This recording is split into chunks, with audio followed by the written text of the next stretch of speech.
जरूरी नहीं कि हर बार जंग में अटैक ही किया जाए, कभी कभी डिफेंस करना भी फायदेमंद साबित होता है। ये तस्वीरें भी यही बयां कर रही हैं। 2023 की सियासी जंग जीतने के लिए बीजेपी और कांग्रेस दोनों डिफेंस पर भी उतना ही ध्यान दे रहे हैं जितना कि आक्रामकता पर। बात अगर बीजेपी की करें तो पूर्व मंत्री दीपक जोशी के कांग्रेस में जाने की अटकलें हैं, तो राहुल लोधी ने कह दिया है कि वो टिकट की दावेदारी पेश करेंगे। वहीं भंवर सिंह शेखावत भी नाराजगी जता रहे हैं और इस तरह की नाराजगी वाले सुरों को शांत करने के लिए बीजेपी में एक पूरा मैकेनिज्म काम कर रहा है। ये कमलनाथ जी की सरकार में वहाँ कुछ होता नहीं, इसलिए फिर सब वापस आते हैं। जहाँ तक आप दीपक भाई साहब की बात कर रहे हो, वो मेरे साथी हैं और उनके पिताजी के ही लगाए हुए हम पौधे हैं, और इसलिए वैचारिक पृष्ठभूमि काफ़ी मजबूत है। अब इसे बीजेपी की ताकत कहें या कुछ और, कि बीजेपी परिस्थितियों के मुताबिक खुद को ढाल लेती है। हालांकि कांग्रेस ने भी अपनी गलतियों से सीख ली है। यही वजह है कि कांग्रेस भी बचाव वाली मुद्रा में है। साथ ही कार्यकर्ताओं की नाराजगी कैसे दूर की जाए, इसकी जिम्मेदारी दिग्विजय सिंह ने ले ली है। कार्यकर्ताओं के बीच इस तरह से दिग्विजय सिंह का जाना यकीनन कांग्रेस की डिफेंसिव स्ट्रेटेजी को दर्शाता है। कांग्रेस के सभी लोगों को जोड़कर एकजुट होकर हम लोग चुनाव लड़ेंगे और पूरे कांग्रेस का एक एक कार्यकर्ता एकजुट होकर कांग्रेस के उम्मीदवार को जिता। पार्टी में टूट फूट नहीं है।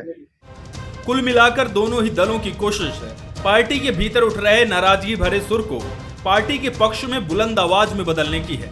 इसके लिए बीजेपी और कांग्रेस ने डिफेंसिव स्ट्रेटेजी को चुना है ताकि पार्टी के भीतर कोई बड़ा डैमेज भी ना हो और विरोधी दल को भी इसका फायदा ना मिल सके। हालांकि ये डिफेंसिव स्ट्रेटेजी का असर आने वाले चुनाव में किस तरह से पड़ेगा, ये देखने वाली बात होगी। बंसल न्यूज के सवाल नंबर 1, क्या बीजेपी और कांग्रेस डिफेंस मोड में है? सवाल नंबर 2, नाराजगी दूर करने में डिफेंसिव स्ट्रेटेजी कितनी कारगर होगी? सवाल नंबर 3, चुनाव के पास क्या दावेदार दबाव बनाने की कोशिश में है? नमस्कार, मैं हूं शरद द्विवेदी और आज का हमारा मुद्दा है डिफेंसिव पॉलिटिक्स। कई बार कहा जाता है कि attack is the best defence, लेकिन सर मैं इसको उल्टा भी करता हूं। कई बार यह भी कहा जाता है कि defence is the best attack. कई बार, बल्कि एक समय देश की राजनीति में एक शब्द यह भी चर्चित था कि निर्णय न लेना भी सबसे बड़ा निर्णय है। एक राजनेता से जोड़ दिया गया था। बहरहाल वो तो विनोद की बात हो गई, हास्य हंसी मजाक की बात हो गई, लेकिन फिर भी मैं मानता हूं कि कई बार ना निर्णय करना भी एक बहुत बड़ा निर्णय होता है। आप किसी की नाफरमानी देखते रहते हैं, लेकिन आप सही तापमान का इंतज़ार करते हैं, जैसे कृष्ण ने किया। उन्होंने कहा नहीं, 100 तक अपशब्द तुम्हारे जो हैं वो बर्दाश्त होंगे, 100 तक तापमान झेलना छोटी बात नहीं। और मध्य प्रदेश में एक डिफेंसिव मैकेनिज्म के साथ राजनीतिक दल आगे बढ़ रहे हैं।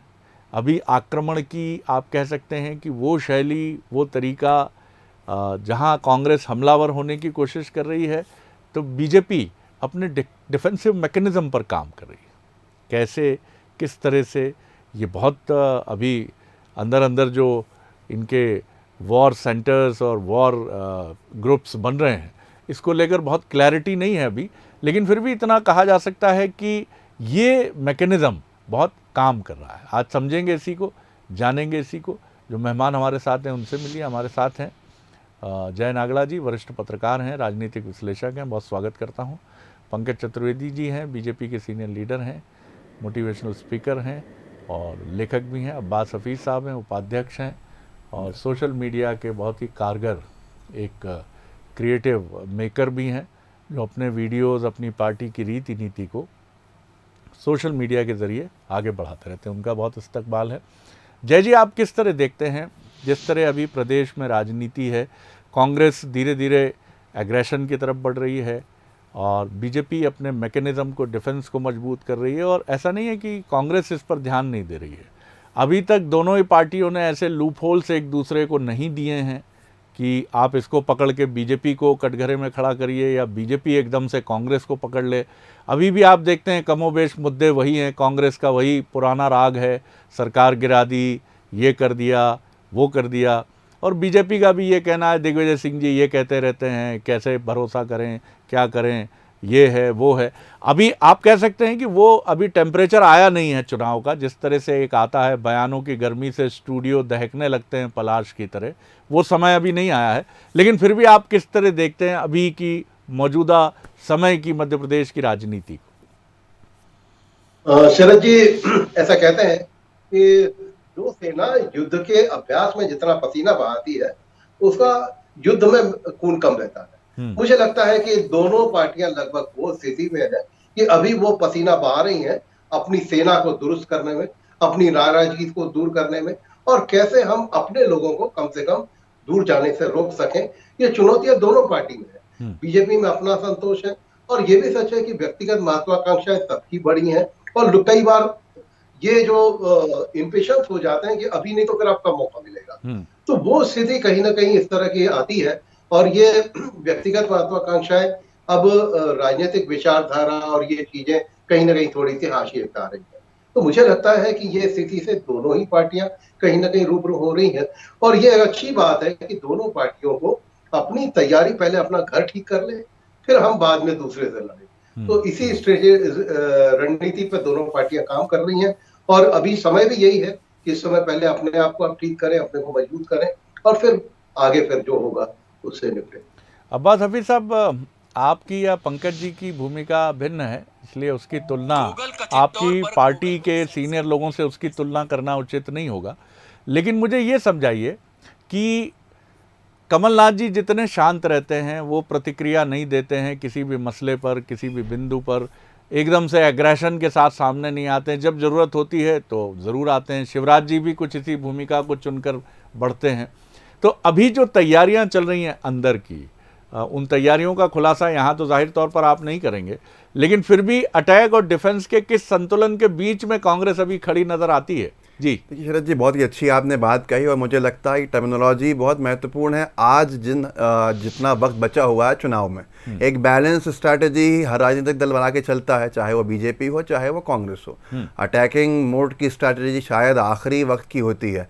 आज सबसे बड़ा महत्वपूर्ण यह है कि हर एक व्यक्ति की अलग जिम्मेदारी है। हमारे सीनियर लीडर्स का जो आपने कहा, दिग्विजय सिंह जी अपनी जिम्मेदारी निभा रहे हैं पूरी, जो दिख भी रहा है मैदान के अंदर उनकी जिम्मेदारी का जो समन्वय का काम है अलग अलग सीट्स के ऊपर। कमलनाथ जी अपनी स्ट्रैटेजी में हैं, अपनी जो रोल है उसको बखूबी निभा के मॉनिटरिंग के साथ आगे बढ़ रहे हैं। हर एक विधानसभा तक पहुंचने का जो उनका एक लक्ष्य है उसको पूरा कर रहे हैं। अरुण यादव जी हों, सुरेश पचौरी जी हों, तमाम लीडर्स हों, हमारे अजय सिंह जी हों, वो सब अपने अपने काम में लगे हैं। सबसे महत्वपूर्ण काम, सबसे बड़ी स्ट्रैटेजी है कि जनता की परेशानियों को जानना और उन जनता की परेशानियों का समाधान हमारे वचन पत्र में, और वचन पत्र के बाद क्या रोड मैप हमारा है उस तक पहुंचना, कार्यकर्ताओं को एक साथ रखना। और हमारे लिए कमलनाथ जी जैसे नेतृत्व की वजह से आज हर एक व्यक्ति एक अम्ब्रेला में, जो बीजेपी में नहीं दिखता है कहीं ना कहीं। भाजपा आज लगी है अपने संगठन को एकजुट करने में, और उसके का ध्यान शायद जनता की तरफ उतना नहीं जितना जनता उम्मीद लगा के बैठी थी।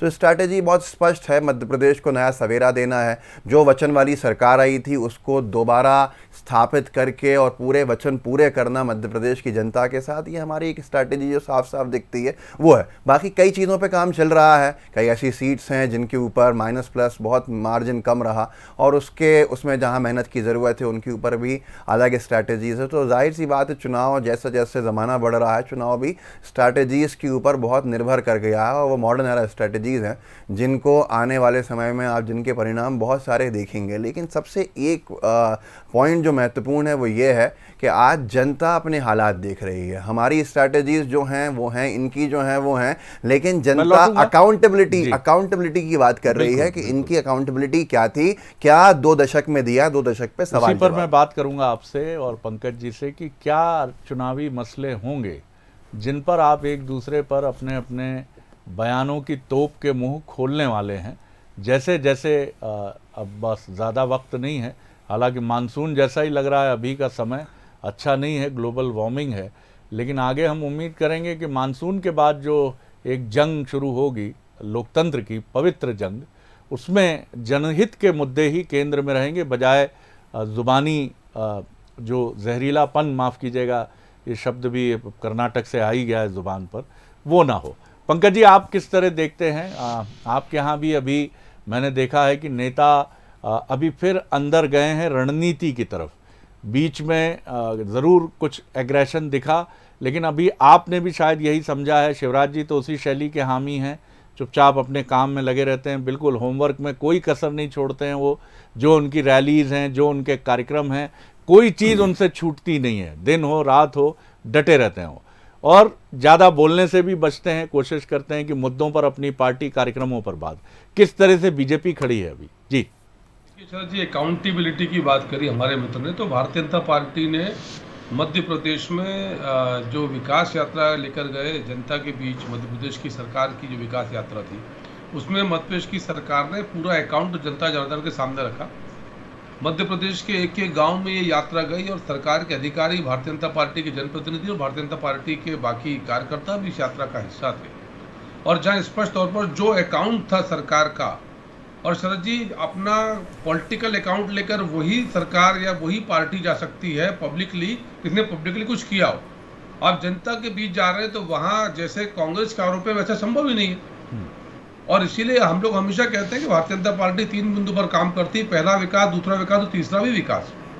अभी 4 मई से जो भारतीय जनता पार्टी हमारे एक अभियान प्रारंभ हुआ है आज, बूथ विजय संकल्प अभियान शरद जी बूथ विस्तार अभियान के हम 2 चरण पूर्ण कर चुके हैं और स्पष्ट है हमारा लक्ष्य कि अब की बार 200 पार, और उसके लिए मध्य प्रदेश के 64,100 बूथों पर 51% मत भारतीय जनता पार्टी के पक्ष में करना है।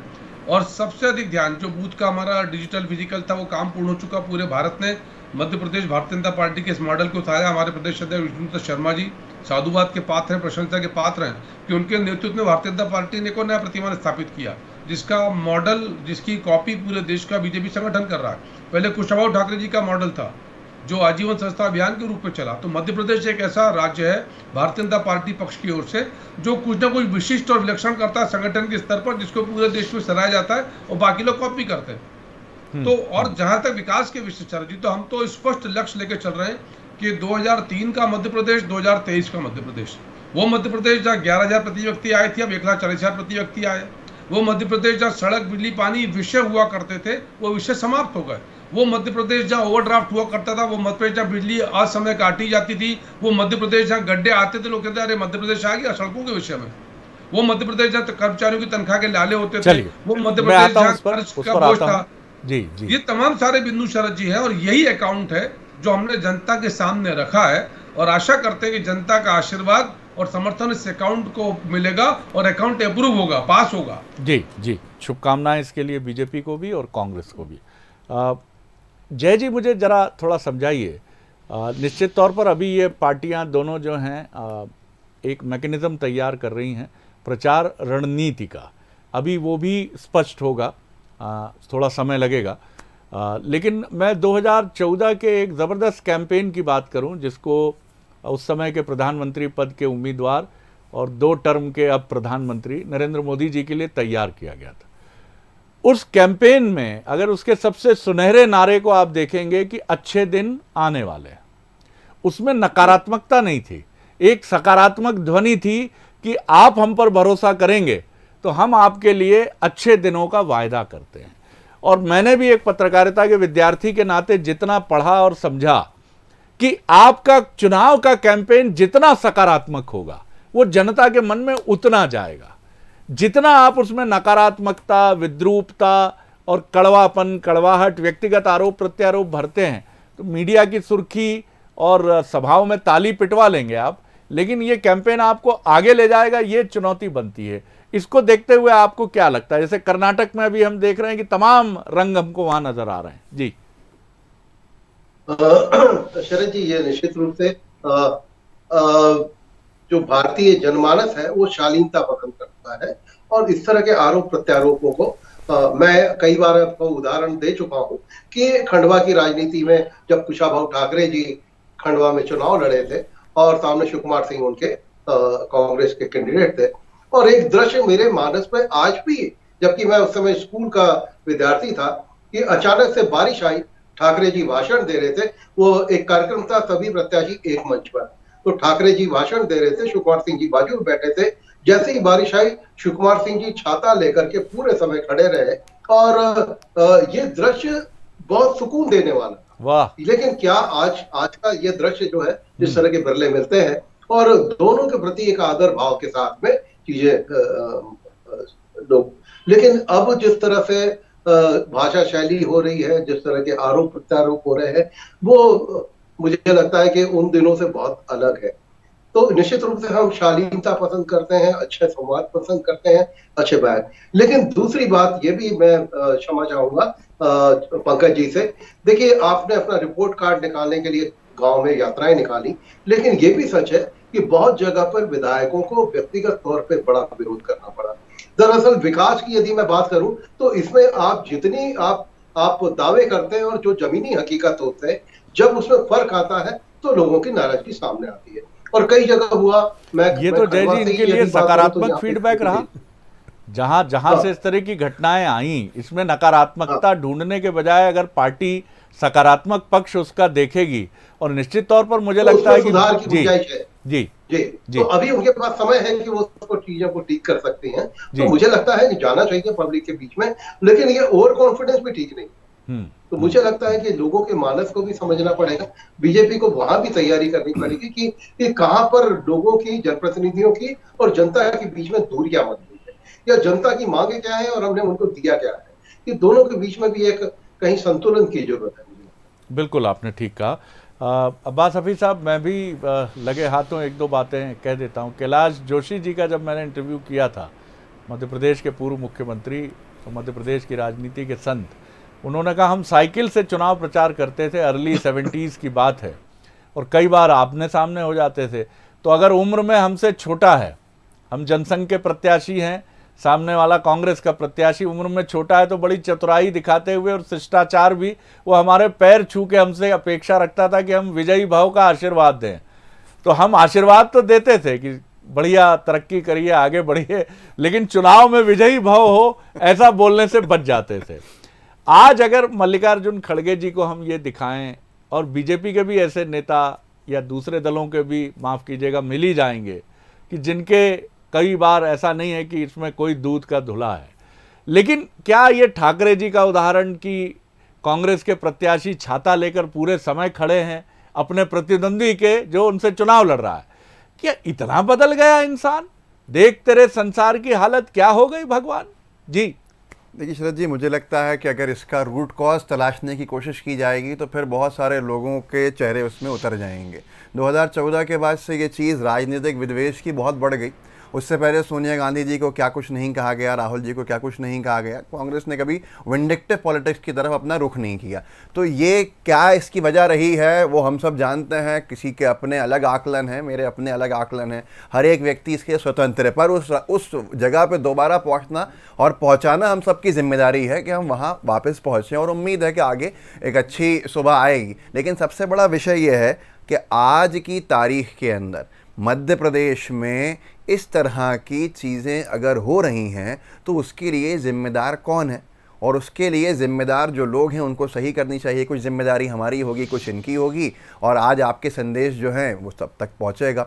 जो बात मैं कह रहा था, मैं कहना चाहता था, वही आपने अच्छी बात कही, मैं अप्रिशिएट करता हूं। आज जो मैं बात कहना चाह रहा था शरद जी, वो चीज़ जो मुस्कुरा रहा था मैं, जब मेरे बड़े भाई पंकज जी बात कर रहे थे विकास, कथित तौर पर विकास यात्रा की जो बात चल रही थी, तो जय नागला जी ने यही बात कही जो मेरे जहन में थी कि उसने धूल निकाल दी पूरे के पूरे विकास की। जनता आज पहली बार हमने मध्य प्रदेश में देखा कि 15-15 साल सड़कें नहीं बनी हैं। ऐसे इलाके थे जहां पेयजल की व्यवस्था नहीं हुई है, तो लोगों ने कहा, वहां लोगों ने ये नहीं कहा कि आप इसको सुधार लीजिए, लोगों ने बहिष्कार कर दिया, और कहीं ना कहीं हर राजनीतिक दल का बहिष्कार हो गया। जिम्मेदारी किसकी थी? उनकी वजह से कहीं शायद दूसरों को ही भुगतना पड़ा। तो ये एक बड़ा एक नाकामी वाला स्थान होता है कि हमने कहां पर वादा किया था और कहां क्या काम किया। बीजेपी को सोचना चाहिए, और आज जैसे मैं तो कहता हूं यूएसए की तरह होना चाहिए, जिसको दिग्विजय सिंह जी कई बार कह चुके हैं, अमेरिका की तरह के तर्ज के ऊपर जो कैंडिडेट्स हैं आमने सामने एक डिबेट भी हो, हम उनकी बात रखें, वो हमारी बात रखें, और शायद उसमें कुछ जनता से बहुत महत्वपूर्ण वादे भी होंगे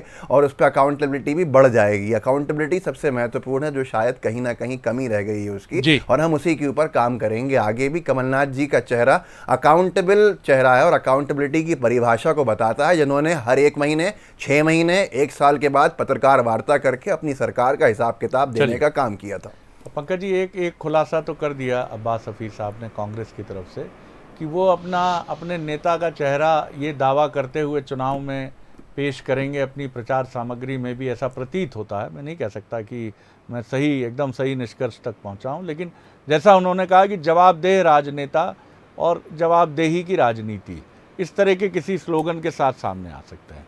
ये तो एक आपकी भी प्रचार रणनीति का चेहरा निश्चित तौर पर आपके यहाँ डबल इंजन की बात है। मुख्यमंत्री शिवराज सिंह चौहान श्रीमान भरोसेमंद हैं, बीजेपी की राजनीति के ही नहीं, मध्य प्रदेश की राजनीति के।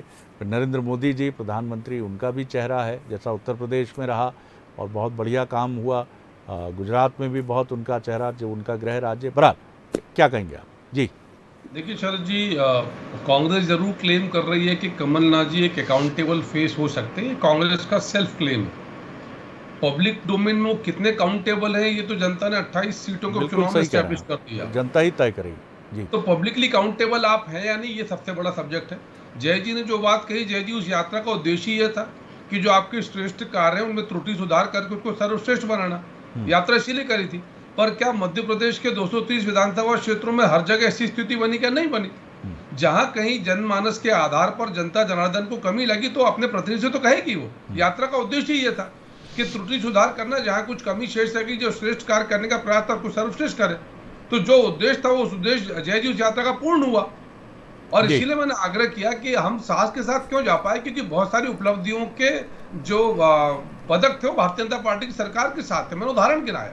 आप सड़क के क्षेत्र में, बिजली के पानी में, खेत में, खलियान में, बहन बेटी के विषय में, किसान में, नौजवान के क्षेत्र में, रोजगार के क्षेत्र में, मजदूर के क्षेत्र में, निर्यात के क्षेत्र में, आयात के क्षेत्र में, स्वरोजगार के क्षेत्र में, उद्योग धंधे के क्षेत्र में, स्वास्थ्य में, चिकित्सा में, शिक्षा में, जिस क्षेत्र में आप बात करें, उपलब्धियों के तमाम पदक जनता की कृपा से भारतीय जनता पार्टी की सेवा करने वाली सरकार के पास है। और उसके बाद भी वर्तमान काल परिस्थिति में जो जन अपेक्षा है, जो चीजें और जोड़ना, ऐड करना, उसको ऐड करेंगे। जब ऐड करेंगे तो काउंटेबल भी हो जाएंगे, और काउंटेबल हो जाएंगे तो अकाउंटेबिलिटी के साथ जनता के बीच जाएंगे। जहां तक शरद जी आपने कहा कि प्रचार प्रसार की रीति रणनीति निश्चित तौर पर है, लेकिन वो रणनीति क्या जो सार्वजनिक मंच पर बातचीत की जाए। तो आप जानते हैं कि भारतीय जनता पार्टी संगठन की कई सारी विशेषताएं हैं, विशिष्टताएं भी हैं। कई सारे हमारे जो कार्यकर्ता हैं, वरिष्ठ राजनेता हैं, वो सामान्यतः रूप से बहुत सारे अलग अलग विषयों पर काम कर रहे हैं, जो चुनाव के हिसाब से समय काल परिस्थिति की आवश्यकता उन पर काम कर रहे हैं। और उद्देश्य यही है कि भारतीय जनता पार्टी संगठन और भारतीय जनता पार्टी सरकार और परिवार सब मिलकर कैसे मध्य प्रदेश को इस अमृत काल से अगले 25-30 सालों में देश के, अभी मध्य प्रदेश टॉप 5 स्टेट्स में, कई विषयों में, कई जगह टॉप 10 में, 28 राज्यों में पिछले बार की विकास दर सबसे अधिक थी, 19.76%। जी, तो ये सारे बिंदुओं को लेकर सर जी जनता के बीच है, लक्ष्य बहुत स्पष्ट है, सेवा का अवसर प्राप्त करना और मध्य प्रदेश के लोगों के सपनों को साकार करना।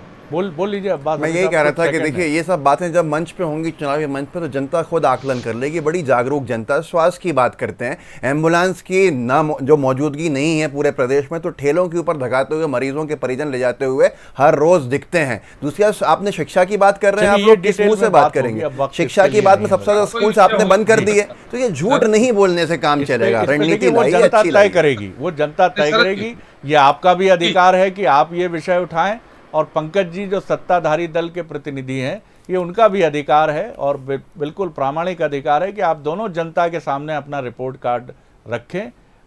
विपक्ष का काम है कि वो कटघरे में खड़ा करे, और सत्ताधारी दल का है कि वो उन दलीलों की काट प्रस्तुत करे। ये बहुत अहम चीज़ है और यही आप दोनों को करना है।